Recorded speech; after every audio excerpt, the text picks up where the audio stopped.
Thank you very much, Mr. Speaker. And I must say that I am very happy to be again. I think this might be my 29th budget speech with thereabouts. Been here a very long time.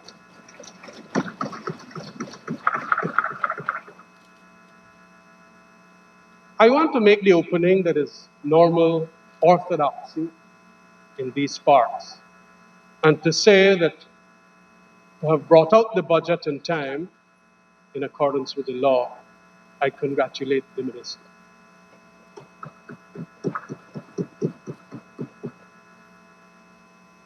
In accordance with the orthodoxy of the times too, I will make a criticism. That is, that in the content and in the context of what we have as the budget,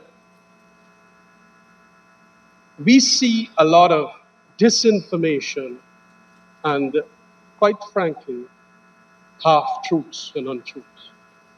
I will deal with them very specifically in the latter part, but allow me, Mr. Speaker, to deal with some generalities and also what I call matters that are preambular. First of all, this thing about a budget that will have tremendous borrowings funding it. At the time when the upping of the limits of external loans and domestic borrowings came, I did not anticipate that at the very commencement of the first budget after that upping of these limits, that we would have so much borrowing.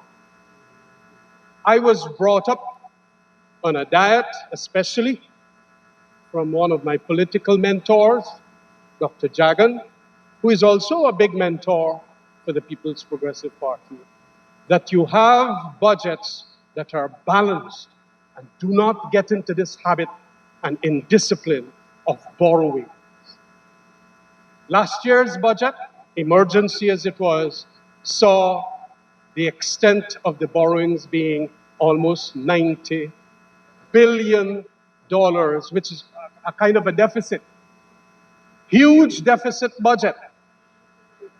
And if you would like to hear what we did in 5 years, was to control and have the discipline of ensuring that within a 5-year period, the borrowings only came up to $90 billion. 1 year, the PPP, against all the odds of saying that how it loves balanced budget, you must get the taxes, you must get the non-tax revenue base, you must get this and that is how you must spend your money.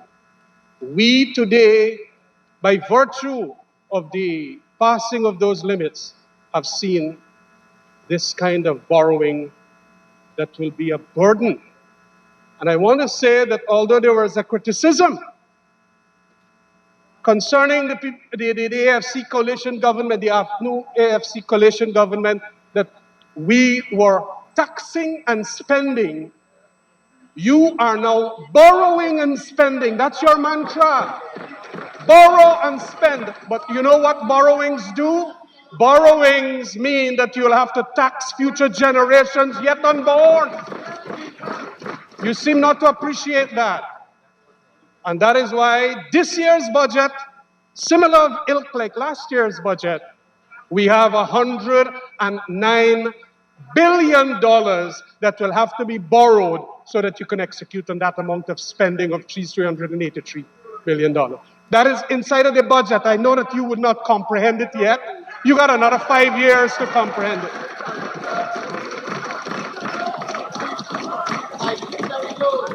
Yeah. You play your role of just heckling speakers here all the time, notwithstanding the little introductory remarks by the speaker this morning.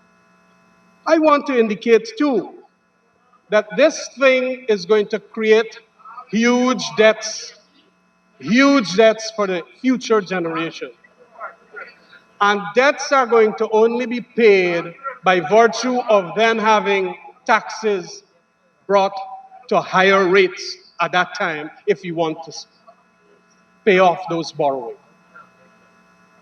That is a major fundamental error that I find here. When in 5 years you try as best to keep the discipline, ensure that you get from the taxes, enforcement procedures under the Station administration at GRA, bring the money in from those who are avoiding and evading. But no, take off that set of taxes and whatever. But there is also another preambular point I want to make, and that has to do with the fact of the disinformation that we did a lot more taxes. It was the same set of taxes that you are governing the country we had in Guyana. There wasn't one more tax that was ever applied anywhere. It was our enforcement and ensuring that people pay up. Mr. Speaker, I want, on that preambular point, to state that I recently got a book, The Triumph of Injustice, How the Rich Dodge Taxes and How to Make Them Pay, by Emmanuel Saiz and Gabriel Zuckman. These are top-notch economists who had to deal with it. We know that when people don't pay their taxes, they then cause inequalities in the society. Inequalities. So they will start getting rich, they will start getting big houses, 4 or 5 houses, all manner of things. And those who have to pay their taxes are going to have nothing but that, which they're left with. And the American is saying here that there is one thing that causes runaway inequality. It has an engine, and that engine is the tax system. The engine is the tax system. And we have a government here that wants to bring that engine back into play when we try to cut the ferocity and the momentum of that injustice by virtue of the tax. This government has an attitude like Donald Trump. I don't pay my taxes because I'm smart. That is what they try to do. And that is what he talks about in his introduction, Saiz and Zuckman. They say any civilization or culture that wants to indicate that they will go that direction will have inequalities in their society. This is what he said on that part. These persons here who have a very Trumpian characterization, they would have nothing without the infrastructure. This is what he says at page 7. Trump himself would be nothing without the infrastructure that connects his skyscrapers to the rest of the world. The sewer system that carries their waste. The teachers who taught his lawyers how to read. The doctors and the public research that keep him healthy, let alone the laws and courts that protect his property. What makes communities thrive is not Honorable unfettered. members, I don't mind the heckling, but the shouting across the room bothers me. Yeah. What makes communities thrive is not any unfettered free-for-all. It is cooperation and collective action. Without taxes, there is no cooperation. There is no prosperity. There is no common destiny. There is not even a nation in need of a president. That is what he said. And of course, he also indicated the triumph of tax injustice is above all a denial of democracy.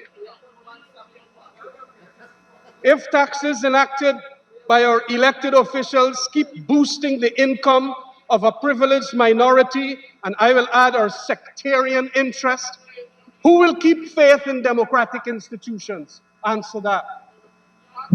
And it is important then, and I will come to it when I deal with the issue. I will come to it when I deal with the issue of those farmers at MMA. It was boastfully pronounced in this budget that $1.36 billion will go back to those farmers because they don't have to pay. But out of the treasury, 289 million subvention will have to go there. And that is an injustice because you're taking back monies that you would have normally gotten as rates and taxes and now giving them a subvention. And they were doing it for 2 years under our administration. Honorable Minister McCoy, I'm hearing you quite clearly.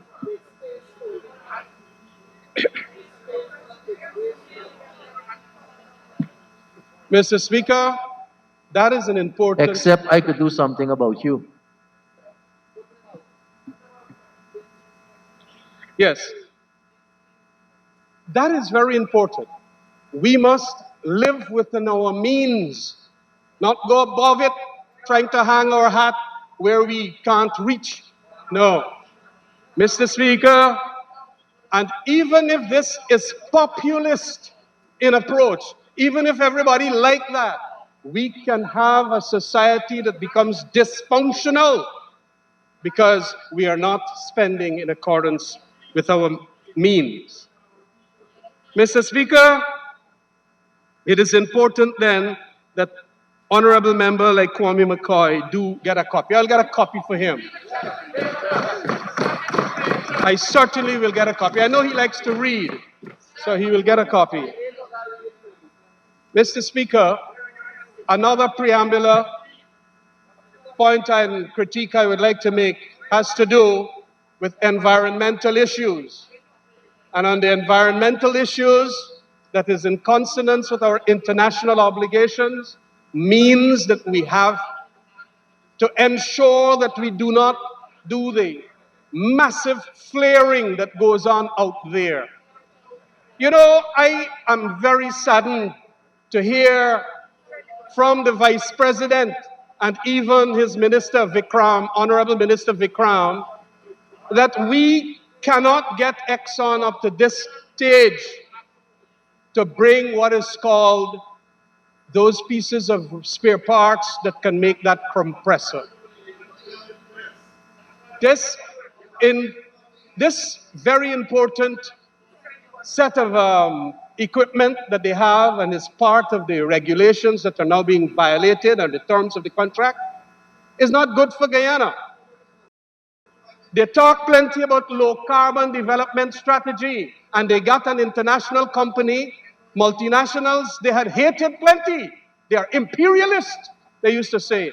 Right now in their constitution in the PPP, communists still there. Imperialism is a big word. They still allow those bodies to deal with them as if they are foot rags. And when you put a soldier there like Dr. Vince Adams to get the capacities and capabilities to deal with them, you shove him out. And who do you have there now? You have no one with that capacity that could deal with these people. He came with Barack Obama administration's qualities and characteristics to ensure he was almost a deputy secretary of energy in the Obama administration. But out he goes. And you now have an EPA that is literally a poodle. You know, it is so important for the sake of our country and its commitments under the Paris Agreement and all of that, that we make sure that we do the environmentally sound things. It will also be in accordance with the low carbon development strategy that you're talking about. It will also be in accordance with not ensuring that fisheries and the gas emissions are to the extent of affecting and making hazardous the lives of the people of Guyana. Mr. Speaker, these preambular points are very important. And I wish now to proceed to that which I heard from Joe, Honorable Minister Hamilton, and Sanjeev Dattadin, Honorable Parliamentarian, giving the impression, just like the impression is given in this document, and I will read a passage from it, under agriculture, as if nothing was done under the 5-year period of the APNU AFC government. At 434, this is what the Minister of Finance said, Mr. Speaker, over the 5 years, the agriculture sector suffered callous neglect, being left in complete decay, as if the intention was to consign it into complete non-existence. And then he goes on to say what the PPP will do. Mr. Speaker, it is important that I deal with some of these matters now. And I will deal with them just like how the Honorable Minister of Finance dealt with them under the various titles, under rice. If it's nothing we did, how do you account for during that last 5-year period, a technological upgrade has been the commissioning of a brand new seed clearing facility for the rice industry? That seed clearing facility, along with some other things I will mention, ensure that production of rice yield increased from 5.5 tons per hectare to 5.91 tons in 2019. And that is why in 2019, we had the highest export earnings from rice, 222 million US dollars. Marginal, it is an increase that was far superior to anything you did in your 23 years. Marginal. We also ensured that GRDB engaged new markets in the rice industry. Those new markets were from Mexico, Benin, Ivory Coast. Those are where we also went to get the markets, and we got them. And it saw an increase to 526 tons of paddy from a previous year when it was 470. There was also in the rice industry the ISO certification. We started making up the central lab at the GRDB there and have it accredited for international best standards. It is called the ISO 17025 standard. That is what was done. In 2019, that central laboratory transitioned laboratory operations across the country too. And it helped. Of course, the rice farmers were pretty proud of us too. All the rice farmers, they are glad. And I hope that you too will start the process of talking to them so that we could see 1 million and so on tons this year. Let's see that. On the sugar, we had a situation where, Mr. Speaker, you know it just like I do, where Gaisuco incurred a debt of more than $82 billion. Again, we come to what is debt. We must not enter the valley of debt. We must try to avoid that valley. But the Kwame McCoys of this country are going to want us to enter the abyss.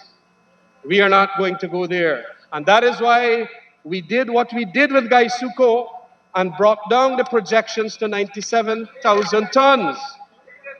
After 4 months or 6 months in government, it is right sizing, we call it.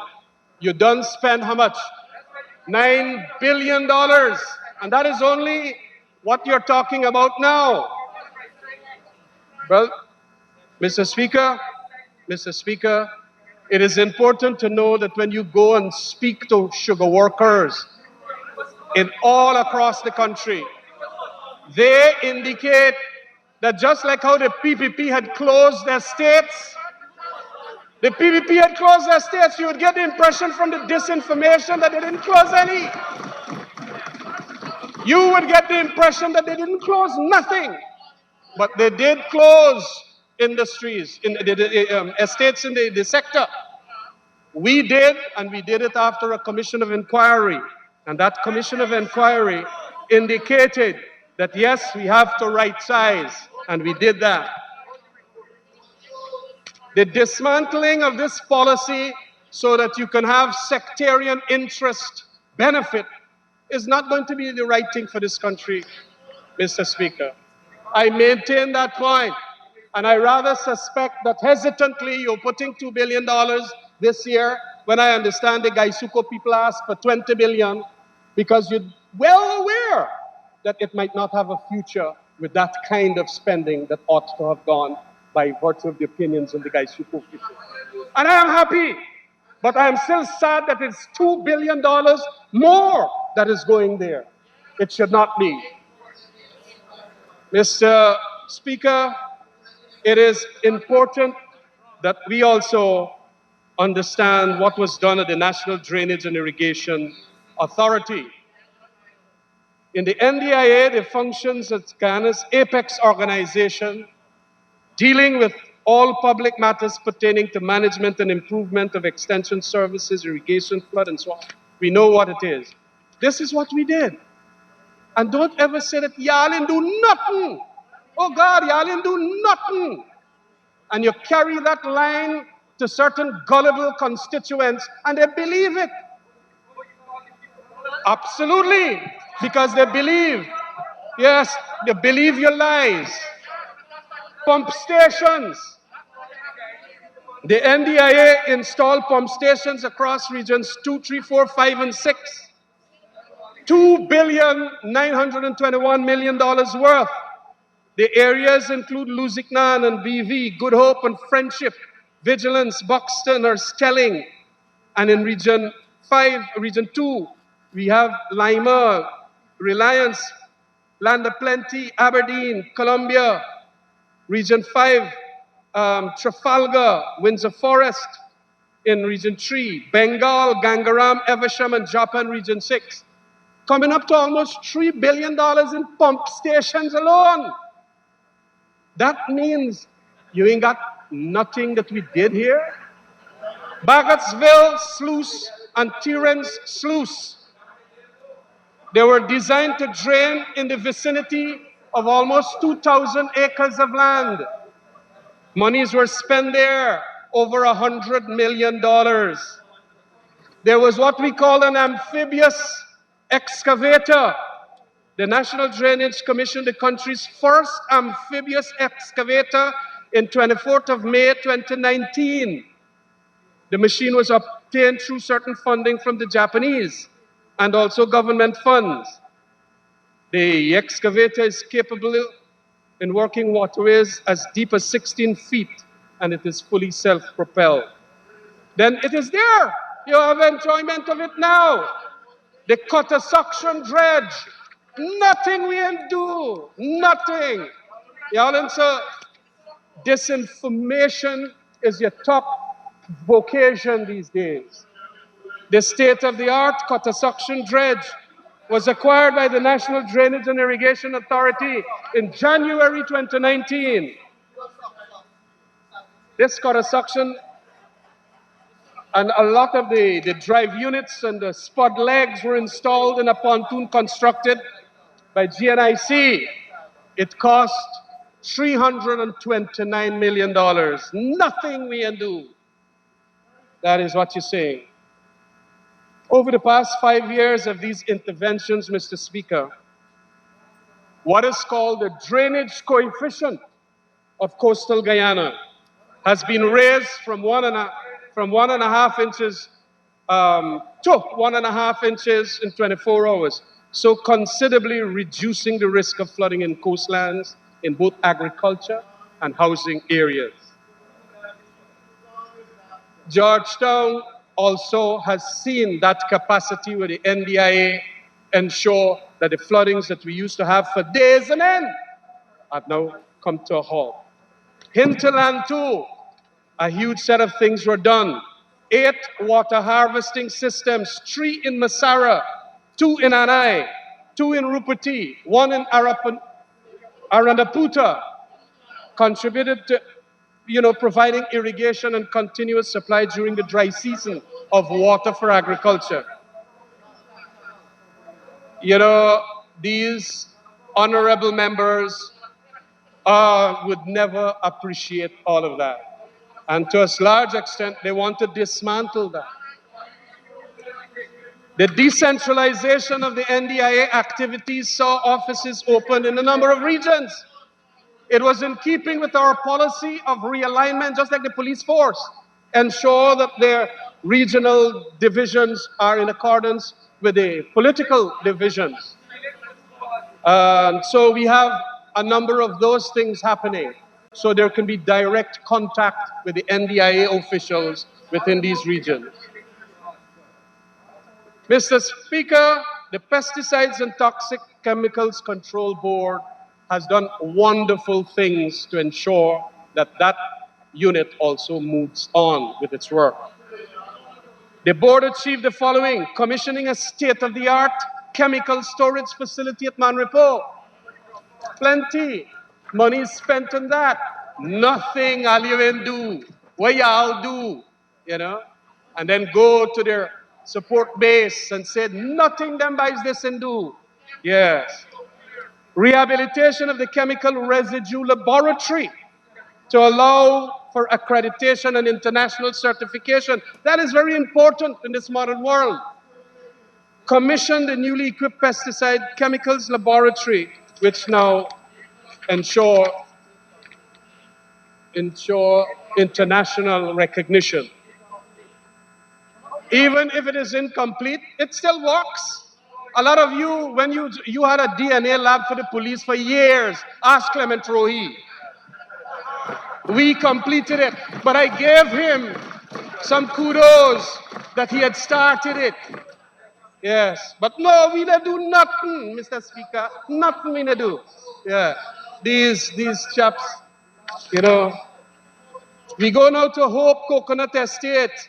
Again, the coalition from 2015 to 2020 built a whole set of bridges in that estate. They were replaced. And we had 50,000 coconut seedlings annually as a result of what was called this new seedling unit. National Agriculture Research and Extension Institute.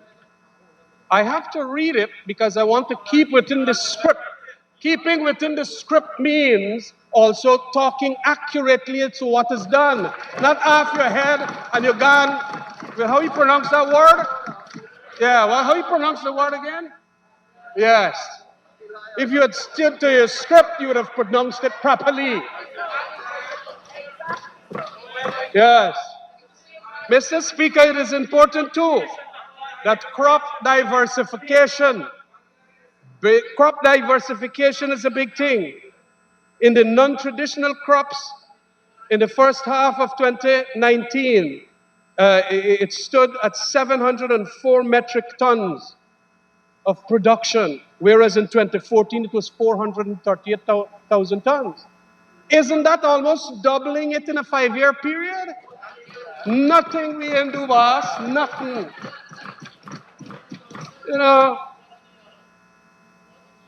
pepper production. In 2018, approximately 16 metric tons of pepper was produced, compared with 9,000 in 2014. That is 69–70% increase. And that is why we are saying that this is as a result of what NARI did, the School of Agriculture did. Gingers and onions, the same thing. Today's Guyana's production of ginger is 27.9 metric thousand tons. 27,900 metric tons, with an export value of some $18 million. Yes. And they simply feel that that is nothing done. Nothing done. Turmeric now has gone into commercial production with the commissioning of the first ever turmeric factory in 2017. Yeah. Whatever it is, turmeric has gone up in production. Nothing done. Nothing done. We are saying, Mr. Speaker, that it is important that so many things were done, and it is in the... Mr. Speaker, Aquaponics training in secondary schools was done. And even very importantly, the aquaponics in the Satyadeva Aquaculture Station, very important. It has helped in ensuring that a number of farmers diversify into aquaponics. Observation also and monitoring and control was done in the fisheries department by the acquisition of a $99 million boat to monitor the activities out there. This vessel is used for the fishing boats to ensure that fishing boats are working within the regulations all across the marine section of Guyana. $99 million. Nothing we can do. Nothing we can do. I Honorable don't need to go Member, on to. you have done a lot in the last 30 minutes. To continue doing, you need an extension. All right. Thank you. Comrade Speaker, I do move that the honourable member be given 5 minutes to conclude his presentation. Honorable Member, Yeah. you may continue towards your conclusion. Thank you very much, Mr. Speaker. This is page 58. Another, there are lots more, but the 5 minutes is going to curb me now. We all know this was severely trampled upon in the last session, talking about governance. No special select committee, with no special select committee. Mr. Speaker, if there was some studies done, we would have seen that inside of this parliament, we went to the special select committee for two bills, the food security bill and another bill, the animal bill, animal welfare bill. And they were done. I don't understand how you just like have a flip out and you don't see that indeed this thing is important to have accurate information inside. A budget document from a finance minister is an important document for the records. And it must have truths in it, not disinformation. You gone and you said that we never carry things special select committee. Animal and the food security. And you know, we had big thing, I think it was a juvenile justice bill. And there were some other bills too that went to special select committee and so on. So don't come here and give the impression that these things are not accurate. Mr. Speaker, I want it to be understood, and I think I have mentioned it, that we have to go back on a number of things in relation to what was done at the MMA ADA Authority. We did farm to market roads there. We did rehabilitation of the Edwards Sluice. And we ensured that we were getting from the farmers that which is the modern rates and very reasonable one. Unfortunately, the PP administration has reversed these new charges and has reverted to being a liability on the government and a burden on the treasury. The government should also bear in mind that subsidizing of agricultural commodities by government is frowned by the WTO since it introduces unfair competition in world trade. If challenged by others, trade in Guyana's rice could be placed in jeopardy with severe consequences to the nation's foreign exchange earnings. I now understand that Belize has questioned that kind of thing happening at MMA ADA. Belize has raised this issue already. It is important then that we be very cautious as to what we do. Mr. Speaker, these are some of the points that are very valid in the context of a budget debate that gives the impression that nothing was done. But I would like the government across there to do what I now make as a simple demand of them. I propose that there be a wage increase of 10% across the board, retroactive to January. pending the final negotiations with all stakeholders in government and in the GPSU and in the public service other unions. It is in recognition of the hardship faced by public servants today in this COVID period. Please, if you have any heart, ensure that that happens. We would like lots more, but a 10% minimum is what we seek at this stage. Thank you very much, Mr. Speaker.